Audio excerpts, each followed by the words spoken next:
मनोहर हिंदी कहानियां पर आप सभी का हार्दिक स्वागत है। आज की कहानी।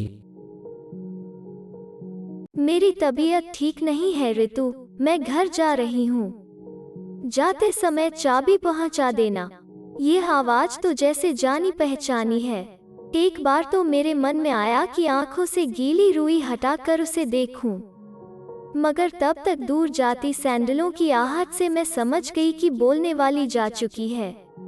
उसकी आवाज अभी भी मेरे कानों में गूंज रही थी, इसलिए मैं अपनी उत्सुकता दबा नहीं पाई। यही तो है इस ब्यूटी पार्लर की मालकिन सरिता राजवंश। ऊपर ही अपने पति के साथ रहती हैं। रुपए पैसों की कोई कमी नहीं है, बस खालीपन से बचने के लिए यह पार्लर चलाती हैं। जितना पूछा उससे कहीं ज्यादा बता दिया ऋतु ने। नाम सुनते ही मेरा रोम रोम जैसे झंझना उठा। चेहरे पर फेस पैक लगा था, वरना अब तक न जाने कितने रंग आते और जाते। पिछले ही हफ्ते मेरे पति का तबादला यहाँ हुआ था। मैं घर में सामान अरेंज करते करते काफी थक गई थी। चेहरे की थकान मिटाने के लिए यहाँ फेशियल कराने आई थी। आश्चर्य कि यह पार्लर मेरी सबसे प्यारी सहेली सरिता का था। विश्वास नहीं होता, मेडिकल की तैयारी करने वाली सरिता एक मामूली सा पार्लर चला रही है, लेकिन उसने मुझे पहचाना क्यों नहीं, या पहचान गई इसलिए यहाँ से चली गई। और भी न जाने कितने सवाल जिनके जवाब मैं पिछले 20 सालों से खोज रही हूँ। एक एक करके वे सब जेहन में गूंजने लगे, और साथ ही गूंजने लगा एक मधुर संगीत जो हरदम सरिता के होंठों पर रहता था। क्या करूँ हाय, कुछ कुछ होता है। वे स्कूल कॉलेज के दिन, मैं, दीपक भैया और सरिता सब एक साथ एक ही स्कूल में पढ़ते थे। हम पड़ोसी थे। दीपक भैया मुझसे 2 साल बड़े थे, लेकिन पता नहीं क्यों माँ ने हम दोनों का नामांकन एक ही क्लास में करवाया था। दोनों परिवारों की एक जैसी हैसियत के कारण ही शायद हमारी दोस्ती बहुत निपटी थी। सरिता के पिताजी एक दफ्तर में क्लर्क थे और मेरी माँ एक स्कूल में अध्यापिका। मैं छोटी थी तभी पापा चल बसे थे।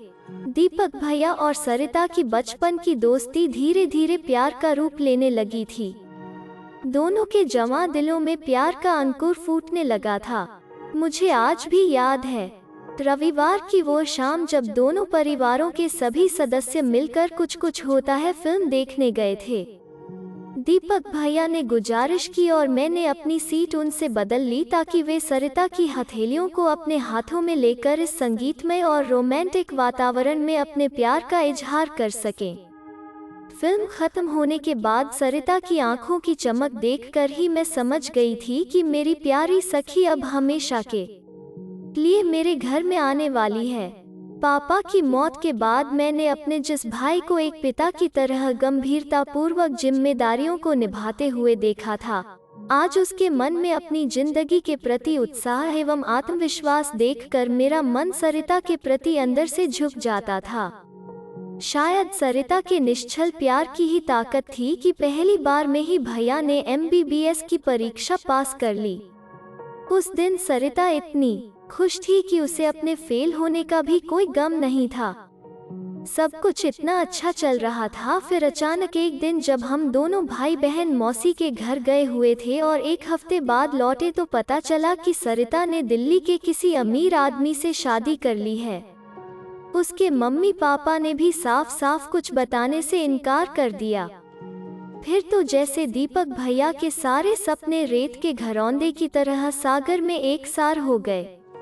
जिन लहरों से कभी उन्होंने बेपनाह मोहब्बत की थी, उन्हीं लहरों ने आज उन्हें गम के सागर में डुबो दिया।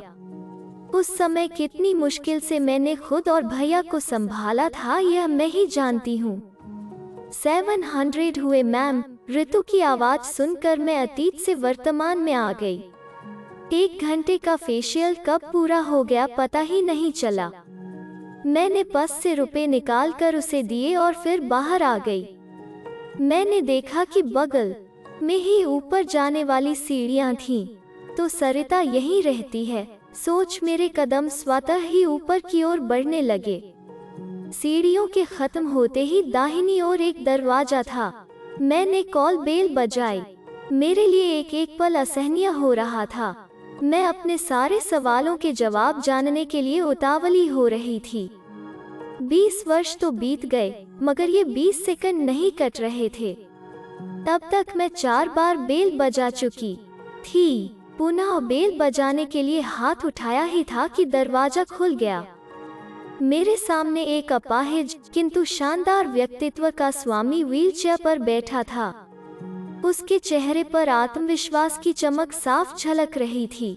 मुझे देखकर एक क्षण के लिए वो अवाक रह गया, मगर अगले ही पल उसने मुस्कुराते हुए मुझे अंदर आने को कहा। ऐसा लगा जैसे किसी पुराने मित्र ने मुझे पहचान लिया हो, मगर मेरी आंखें तो कुछ और ही खोज रही थीं।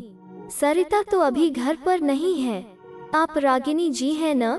उस व्यक्ति के मुंह से अपना नाम सुनकर मैं जैसे आसमान से गिरी। आवाज गले में ही अटक कर रह गई। मेरा नाम सुमित है। माँ जी और दीपक कैसे हैं? आपका इस शहर में कैसे आना हुआ? आपकी शादी तो मुंबई में होने वाली थी न? सवाल तो मैं पूछने आई थी, मगर मुझे नहीं मालूम था कि मुझे ऐसे सवाल सुनने पड़ेंगे। तो क्या सरिता ने अपने पति को सब कुछ बता दिया है? आप इतना सब कुछ मेरे बारे में? मेरे हलक से आवाज ही नहीं निकल पा रही थी और फिर मैं बिना कुछ और कहे वहीं सोफे पर धम से बैठ गई। तभी सामने दिखी वो तस्वीर जो हमने अपने फेयरवेल वाले दिन खिंचवाई थी। मैं, दीपक भैया और सरिता। एक क्षण में मैं समझ गई कि मैं इस घर के लिए अपरिचित नहीं हूँ, मगर यह नहीं समझ में आया कि प्यार दोस्ती है कहने वाली सरिता ने अपने प्यार और दोस्ती दोनों के साथ विश्वासघात क्यों किया? वादे को क्यों तोड़ा उसने? तभी 1 घंटा पहले ही सरिता ने आकर मुझे बताया कि तुम उसके पार्लर में आए हो। वो समझ गई थी कि तुम यहाँ आओगी जरूर, तभी वो यहाँ से चली गई है। आप ठीक कह रहे हैं। आखिर वो कौन सा मुंह लेकर मेरा सामना कर पाएगी? मेरे मन की कड़वाहट शब्दों में स्पष्ट घुल गई थी। सरिता ने जैसा बताया था आप बिल्कुल वैसी ही हैं। इतने वर्षों में न तो आप बदली और न ही आपकी सहेली, सुमित ने कहा तो मैंने अपनी नजरें उस पर टिका दी। आखिर कौन सी खूबी है इसमें जिसके लिए सरिता ने दीपक भैया के प्यार को ठुकरा दिया? सरिता तो आज भी 20 साल पुरानी उन्हीं गलियों में भटक रही है जहां दीपक की यादें बसती हैं। हर दिन हर पल वो उन्हीं यादों के सहारे जीती है। दुनिया के लिए तो वो मेरी सरिता है, मगर सही माने में वो आज भी दीपक की ही सरिता है। मैं एक दुर्घटना में अपाहिज हो गया था। तब एक केयरटेकर के लिए दिया गया मेरा इश्तिहार पढ़कर सरिता मेरे पास आई और मुझसे शादी करने की विनती करने लगी। अंधा क्या चाहे 2 आंखें, बस मैंने हाँ कर दी। सच कहूँ तो सरिता जैसी केयरटेकर पाकर मैं धन्य हो गया। मेरे जीवन की खुशियाँ उसकी ही देन है। हमारे घर की खुशियों में आग लगाकर उसने आपके जीवन में रोशन की है। चमक तो होगी ही। पता नहीं क्यों मैं सीधे सीधे सरिता को बेवफा नहीं कह पा रही थी।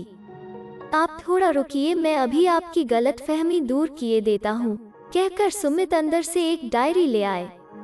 यह डायरी तो सरिता की है।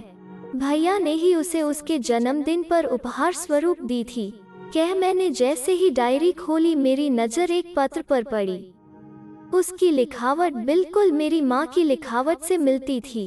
अरे, यह तो सचमुच मेरी माँ का ही लिखा पत्र है जो उन्होंने सरिता के लिए लिखा था आज से 20 साल पहले।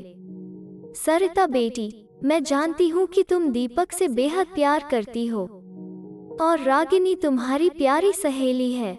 मेरी बहन ने दीपक की शादी के लिए एक लड़की देखी है। उसके माता पिता दीपक को बहुत अधिक दहेज दे रहे हैं। तुम तो जानती हो कि दीपक की डॉक्टरी की पढ़ाई में मेरे सारे जेवर बिक गए हैं। ऐसे में रागिनी की शादी और दीपक के अच्छे भविष्य के लिए मुझे उस लड़की को ही घर की बहू बनाना पड़ेगा। दीपक तो मेरी बात मानेगा नहीं। ऐसे में उसका भविष्य और रागिनी की जिंदगी अब तुम्हारे हाथों में है। मैं जिंदगी भर तुम्हारा एहसान मानूंगी। तुम्हारी मजबूर आंटी। पत्र पढ़ते ही मैं सुबह उठी। यह तुमने क्या कर दिया सरिता? हमारी खुशियों के लिए अपनी जिंदगी में आग लगा ली। आखिर क्यों सरिता? क्या कोई दूसरा रास्ता नहीं था? आज तुमसे पूछे बिना मैं यहाँ से नहीं जाऊंगी।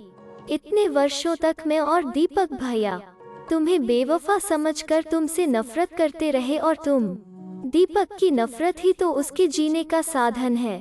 एक ही क्षेत्र में रहकर शायद कहीं किसी मोड़ पर दीपक से मुलाकात न हो जाए, इसीलिए उसने वो रास्ता ही छोड़ दिया।